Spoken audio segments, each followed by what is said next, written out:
izinkan sekarang saya menyampaikan paparan. Ya, bisa berikut. Ya. Pemerintah selama 1 tahun terakhir mencari jalan dan strategi untuk bagaimana kita bisa menyelesaikan masalah kebutuhan guru kita dan kesejahteraan guru kita dari guru-guru honorer yang ada di lapangan dan sudah mengabdi lama. Rekrutmen guru honorer menjadi P3K ini kita ingin memperjelas status kepegawaian mereka sebagai guru ASN dan terutama meningkatkan kesejahteraan dan perlindungan guru. Rekrutmen guru ini merupakan upaya mengangkat derajat guru karena profesi guru adalah profesi yang mulia dan terhormat, dan sangat menyedihkan bahwa ada situasi-situasi di mana banyak guru-guru yang baik dengan tingkat kompetensi yang bagus masih menerima gaji dari 200.000, 300.000, 500.000 per bulan. Dan ini adalah suatu hal yang menjadi PR besar bersama pemerintah pusat dan daerah untuk bisa memberikan keadilan bagi para guru-guru honorer ini. Jadi program kita memberikan kesempatan yang adil untuk semua guru honorer untuk menunjukkan kompetensinya sebagai guru P3K yang akan memiliki gaji yang setara dengan PNS. Ya. Dan kenapa status P3K ini penting? Bukan hanya dengan kesejahteraan, tapi penting karena pada saat mereka menjadi ASN, mereka bisa mengikuti jauh lebih banyak program-program peningkatan kompetensi, pelatihan, program-program pemerintah untuk peningkatan kompetensi dan lain-lain. Dan peningkatan kompetensi guru adalah bukan hanya penting, tapi yang terpenting untuk meningkatkan kualitas pengajaran yang diterima oleh pelajar-pelajar Indonesia. Tidak ada Merdeka Belajar, tidak ada reformasi sistem pendidikan kita tanpa kualitas guru yang baik dan peningkatan mutu secara berkala untuk semua guru di Indonesia. Berikut. Di tahun 2021, pemerintah pusat telah menyediakan jumlah dan untuk 1 juta lebih guru honorer untuk diangkat menjadi P3K. Kami menyediakan lebih dari 1 juta. Namun, formasi itu harus datang dari daerah.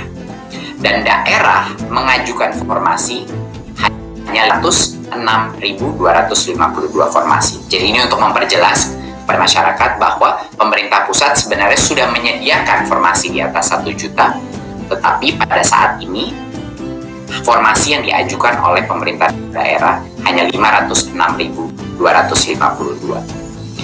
Tentunya kita akan terus meyakinkan daerah-daerah, dan sekarang sudah mulai ronde berikutnya untuk tahun depan untuk meningkatkan formasi dari daerah masing-masing untuk meyakinkan daerah bahwa anggarannya akan diamankan oleh pemerintah pusat. Ya. Dari 506.252 formasi yang ada, hanya 322.665 formasi yang dilamar oleh para peserta pada saat ini.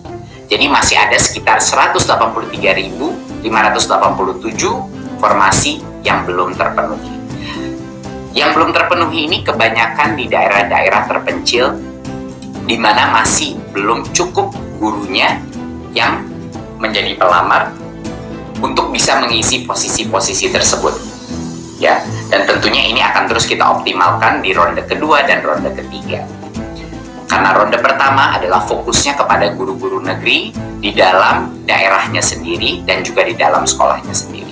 Jadinya ini tentu formasi kosong ini kami harapkan akan selalu terus dipenuhi di ronde-ronde berikutnya.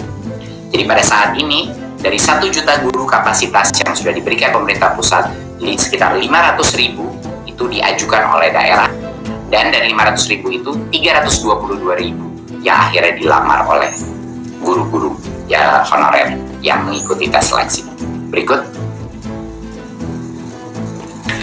Sebagai gambaran, formasi 506.000 yang diajukan daerah pada tahun 2021 merupakan rekor untuk formasi terbesar perekrutan guru ASN dalam beberapa tahun terakhir. Ini merupakan suatu hal yang belum terjadi sebelumnya dengan angka sebesar ini. Dan tentunya ini tidak akan mungkin terjadi tanpa dukungan dari Kemenpan RB, dari BKN, dari Kementerian Dalam Negeri, dan berbagai macam instansi yang mendukung inisiatif ini, dan tentunya dengan support dari Komisi 10. Jadinya hasil perjuangan 1 tahun terakhir adalah untuk bisa mencapai formasi sebesar ini cukup luar biasa, dengan kondisi tapi bahwa ada tes seleksi, sehingga kita tidak melanggar peraturan dan perundang-undangan yang ada. Berikut, pemerintah pada saat kita meluncurkan tes seleksi ini untuk semua guru honorer se-Indonesia, kita memberlakukan beberapa kebijakan afirmasi. Yang sebelumnya sudah kami umumkan adalah kami memberikan 100% tambahan nilai bagi yang sudah memiliki sertifikat pendidik. Bagi yang usia di atas 35 tahun, kita memberikan 15% tambahan nilai, karena kami menghargai pengalaman. Pengalaman itu dan masa pengabdian itu adalah ilmu. Ketiga, untuk penyandang disabilitas, kami memberikan nilai tambahan sebesar 10%, dan untuk guru honorer THK 2, kami memberikan tambahan nilai sebesar 10%. Selama proses setelah seleksi mulai berjalan dan kami menampung berbagai macam aspirasi dari guru-guru honorer yang telah melalui tesnya, saya sangat bahagia bahwa Panselnas telah berhasil memberikan afirmasi tambahan di atas itu. Dan itu ada 2 elemen. Yang pertama adalah bagi guru-guru dengan usia di atas 50 tahun, kita memutuskan dan Panselnas memutuskan untuk memberikan 100% jumlah nilai tambahan dari kompetensi teknisnya. Jadi untuk yang usia 50 tahun, otomatis diberikan dari sisi nilai kompetensinya 100%. Dan juga untuk yang usia di atas 50 tahun, kita memberikan nilai tambahan 10% dari aspek manajerial sosiokulturalnya dari nilainya.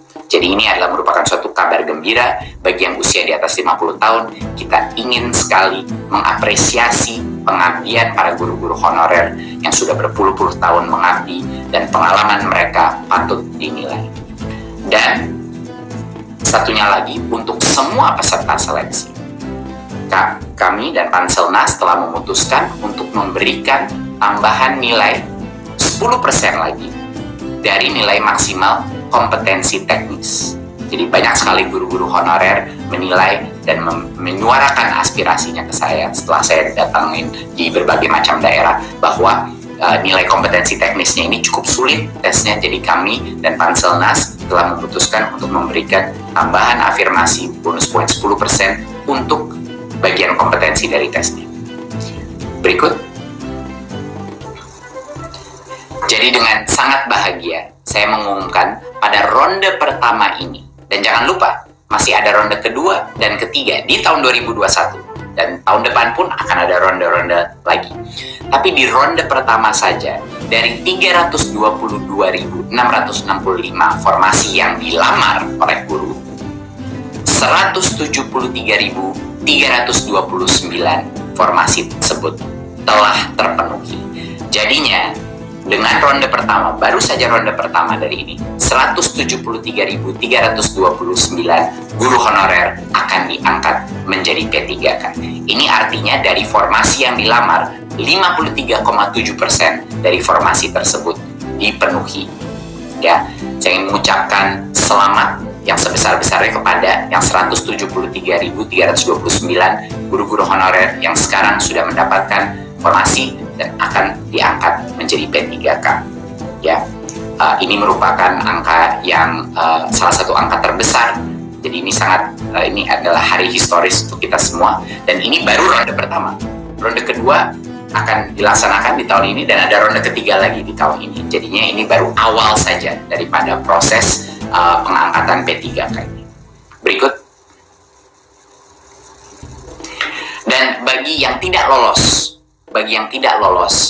passing grade dan tidak lolos dan formasi, jangan khawatir karena kita bisa mengambil tesnya lagi di tahun ini kalau mau, tapi kalau butuh waktu untuk belajar lebih lama bisa juga untuk tahun depan. Jadinya setiap guru honorer diberikan 3 kesempatan mengambil tes seleksi, ya. Jadinya bisa memberikan jangka waktu untuk belajar dan belajar lagi dan mencoba lagi untuk mendapatkan. Nah, bagi guru-guru honorer yang lolos passing grade tapi tidak mendapatkan formasi, dalam ronde kedua dan ronde ketiga akan ada optimalisasi formasi, di mana kita akan membantu dan mendukung guru-guru tersebut menemukan posisi dan lowongan formasi. Jadi jangan khawatir, ada beberapa guru cukup besar angkanya yang lolos passing grade tapi saat ini belum bisa dapat formasinya, dan itu yang akan kami pandu dan dukung untuk memastikan bahwa mereka mendapatkan kesempatan terbaik untuk mendapatkan formasi yang ada. Ya, seperti yang saya bilang tadi, masih ada ronde kedua, ronde ketiga. Bagi yang sudah lolos passing grade, bagi guru-guru honorer yang sudah lolos passing grade, mereka punya opsi. Mereka bisa mengikuti registrasi ronde kedua dan ronde ketiga tanpa mengambil tesnya ulang. Tetapi kalau mereka ingin mencoba mendapatkan angka yang lebih tinggi, itu juga diperbolehkan. Mereka boleh mengambil tesnya lagi untuk punya kesempatan mendapatkan angka yang lebih tinggi lagi, sehingga ranking mereka di dalam seleksi formasi menjadi lebih tinggi. Jadi itu adalah opsi bagi yang lolos passing grade. Tapi kalau dia sudah percaya diri dengan angka sebelumnya dan ingin ikut registrasi ronde kedua, dia tidak perlu mengambil tes seleksi lagi. Ya, itu adalah keputusan dari masing-masing guru honorer. Berikut,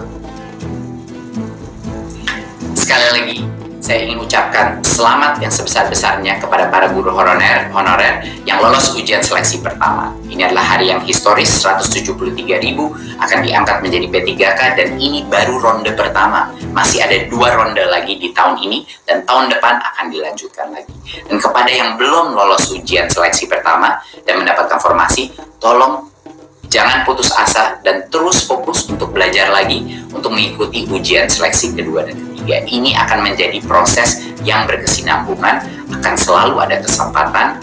Jangan khawatir, marilah kita berjuang, karena pemerintah sekarang berjuang untuk guru honorer, tapi kami harap guru honorer pun akan bisa semangat dan masih semangat untuk terus belajar untuk bisa lolos dari seleksi ini.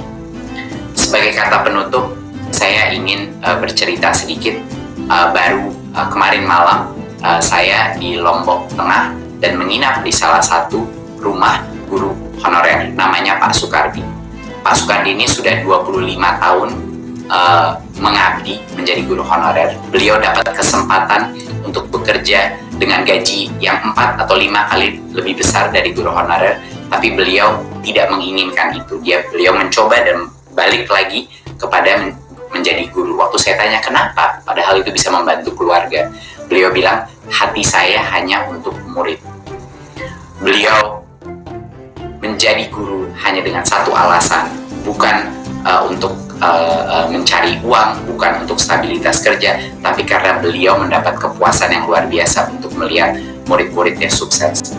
Dan saya sangat terharu waktu beliau bilang bahwa dia bertemu sama muridnya, dan muridnya sudah menjadi kepala sekolah. Dan di satu sisi dia luar biasa bangganya dengan muridnya yang menjadi kepala sekolah, tapi di satu sisi lain beliau curhat sama saya bilang bahwa dia juga sangat malu bahwa dia masih status guru honorer sedangkan muridnya sudah menjadi kepala sekolah. Hari ini saya dengan senang hati bisa menyebut kepada Pak Sukardi, Anda telah lolos seleksi hari ini. Waktu itu saya belum bisa menyebutnya. Anda telah lolos seleksi, selamat, Bapak sudah menjadi P3K. Dan inilah kesempatan bagi semua guru honorer yang sudah mengabdi dan punya aspirasi dan motivasi tinggi untuk mendapat nafkah yang jauh lebih layak. Terima kasih. Wassalamualaikum warahmatullahi wabarakatuh.